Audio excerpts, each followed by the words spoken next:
Aujourd'hui, on est jeudi le 15 décembre et c'est la journée d'ouverture de l'épicerie. C'est la journée d'ouverture du T&T. Peux-tu marcher T&T? Marché TNT, comment qu'on dit ça? C'est la plus grande chaîne d'épicerie asiatique au Canada. Et en passant, cette vidéo est pas du tout sponsorisée. On décide d'y aller par nous-mêmes aujourd'hui. On va profiter de ce vlogmas pour aller faire comme une visite guidée du T&T. Fait qu'on va essayer le plus possible de faire le tour des rangées et de vous montrer les produits qu'ils ont. Puis apparemment, lui qui vient d'ouvrir à Montréal, c'est le plus gros au Canada. Fait que ouais, il y en a juste un d'ouvert, il est à Montréal. On trippe pas trop aller à Montréal, mais on va faire une exception aujourd'hui. On va y aller au lieu d'aller faire notre épicerie au Kim Fat. Et en même temps, ben, vu que c'est la journée épicerie aujourd'hui, on va acheter ce qu'il nous faut pour la recette qu'on va filmer en fin de semaine et pour la recette qu'on va pratiquer pour les autres semaines à venir. Bon, on va s'habiller et on part!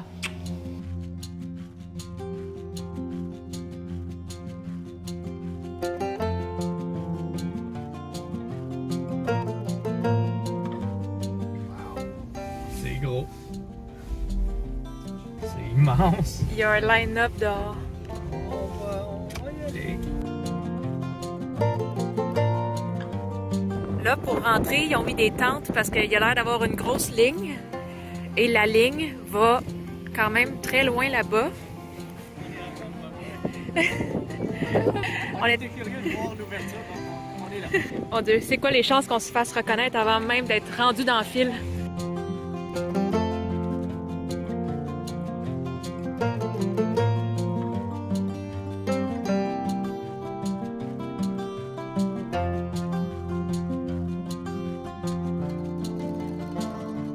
C'est même pas comme une ligne, c'est un serpentin qui revient. Fait que, dans le fond, toute la ligne de tente, c'est 3 fois ça qu'on doit faire avant de rentrer.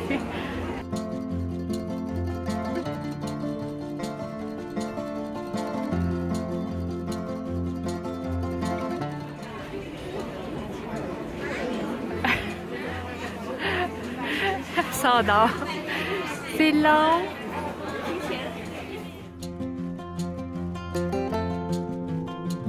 Fait que là, on vient tout juste de réussir à rentrer. Je pense que ça a pris 1h15. Je vais checker ça tantôt. Fait que là, ça a l'air très grand. On fait toutes les allées.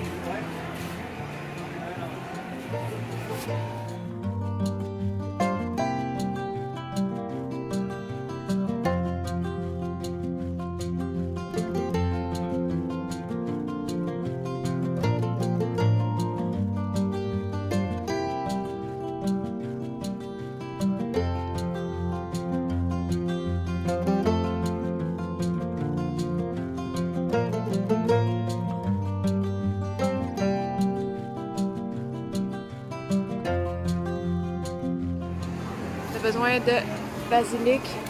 On en prend 2 paquets? Ouais.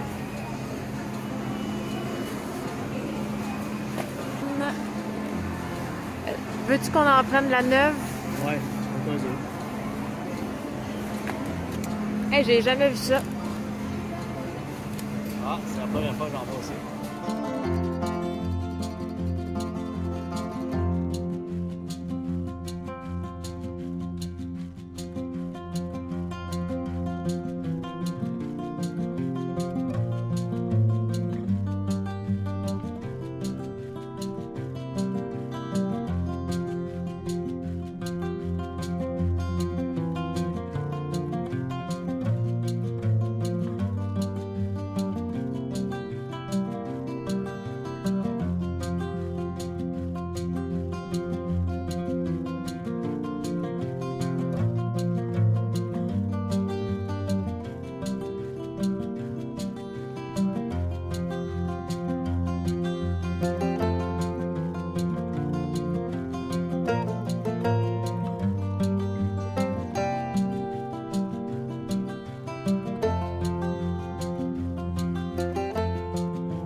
qu'on vient de revenir de notre journée. C'était quand même une grosse journée. C'était une très grosse journée. On s'attendait pas à aller faire l'épicerie pendant comme 5 heures. Écoutez, on a quitté la maison vers 11h10, 11h15. Là, il est presque 4h30. Oui, c'était quelque chose, c'était quelque chose. Faut dire qu'on a quand même pogné beaucoup de trafic pour revenir. Il y a ça, on a pogné les heures de pointe, mais rendu là-bas, là, c'était comme si on était à la ronde. Là. Il y avait tellement des line-up incroyables. La file d'attente de l'extérieur, elle a l'air grosse, mais pas si pire que ça. C'est vraiment un coup qu'on arrive dans les tentes et qu'on réalise que c'est pas juste comme une fois la tente. Non, c'est comme un zigzag dans la tente, fait que c'est 3 fois la longueur de ça. Au moins, c'était une belle journée. Il faisait pas trop froid aujourd'hui. Je pense que c'est comme la seule belle journée de la semaine où il fait pas trop frais. Et, faut dire, on était chanceux. Il y avait des stationnements pour personnes avec bébé et femmes enceintes, donc on s'est trouvé un spot tout de suite. Ouais, parce que sinon le parking était plein. Ouais, ouais. Toi, tes impressions du magasin, c'est quoi? Ben, premièrement, c'est vraiment gros. Là, c'est sûr que tout est neuf, tout est beau. On va espérer que ça reste comme ça. Il y a beaucoup de choix. Faut quand même connaître les prix des produits parce qu'il y a des choses qui sont moins chères, il y a des choses qui sont plus chères. C'est comme dans toutes les épiceries. C'est pas parce que c'est plus gros que les affaires vont être moins chères. Tu sais, j'ai vu des affaires qui étaient plus chères. Ouais, c'est vrai. Le coin bouffe, comme moi j'ai trouvé ça vraiment cool, le petit coin buffet où ce que le monde peut mettre qu'est-ce qu'ils veulent dans leur gros plat puis on paye comme au poids. Ouais. Ça c'est cool. Ouais. Mais c'était tellement bondé de monde. J'ai aucune idée de quoi va avoir l'air la vidéo. Tu sais, j'ai essayé de filmer le plus que je pouvais, mais il y avait tellement de rangées, il y avait tellement, tu sais, j'étais pas capable de décider comme dans quel ordre j'allais filmer les choses, puis il y avait juste tellement de monde, je me sentais tout le temps dans le chemin. À chaque fois que je filmais une rangée, les personnes s'arrêtaient, puis comme je peux-tu passer? Oui, voici! Moi, je sais pas si c'est parce que tout le monde était excité ou il était curieux de regarder autour, mais j'ai rarement vu des personnes s'arrêter au milieu d'une allée. On peut pas passer ni à gauche ni à droite avec un chariot. Il y a beaucoup de monde qui bloquait les allées, ça c'était tannant un peu. Là. Ouais, mais c'est la journée d'ouverture, donc il y a ça. Ouais. Mais le magasin était immense. Pour vous donner une idée, moi j'ai l'impression que c'était aussi gros qu'un Ikea. Là. C'est sûrement la plus grosse épicerie que j'ai vue. Peu importe l'épicerie. Ouais, c'est plus gros qu'un Maxi, plus gros que tout. Que tout, là. Écoutez, il y a énormément de variétés. Ça, je dois l'accorder. Hey, les affaires de fondue, ça paraît qu'on est dans le temps de la fondue parce qu'il y avait des présentoirs comme... Je pense que juste en stock de fondue, on aurait pu remplir une épicerie normale. Ouais, c'est fou, là. Fait que j'espère que ça sera pas tout le temps bondé de monde comme ça, là. Je pense pas. Peut-être une semaine encore, puis le monde va comme en revenir un peu. Ouais, mais ils ont organisé ça pour avoir du staff sur place pour diriger le monde, que ce soit ordonné et tout, là. Il y avait beaucoup de personnel, au moins. Beaucoup. Ça, j'ai apprécié. Je trouve ça intéressant maintenant qu'il y a une aussi grosse chaîne qui arrive au Québec, parce que plus il y a de compétition, mieux c'est pour tous les consommateurs aussi. Ça va juste aider la cuisine asiatique à devenir de plus en plus connue et accessible. Moi, j'ai hâte de voir s'ils vont offrir comme le magasinage en ligne là, pour les produits secs ou les produits frais aussi. C'est vrai. Parce que ça, il y a tellement de monde qui le voudrait. C'est vrai. C'est de valeur que ça soit si loin, parce que nous, on est de la Rive-Sud, là. C'est un bon petit trajet pour s'y rendre. J'aurais trouvé ça cool qu'il y en ait un qui ouvre sur la Rive-Sud. Je sais pas s'ils vont le faire un jour, mais je lance ça comme idée à TT, là. On aimerait ça. Fait que j'espère que vous avez aimé ce petit vlogmas et on se revoit demain dans une prochaine vidéo. Bye!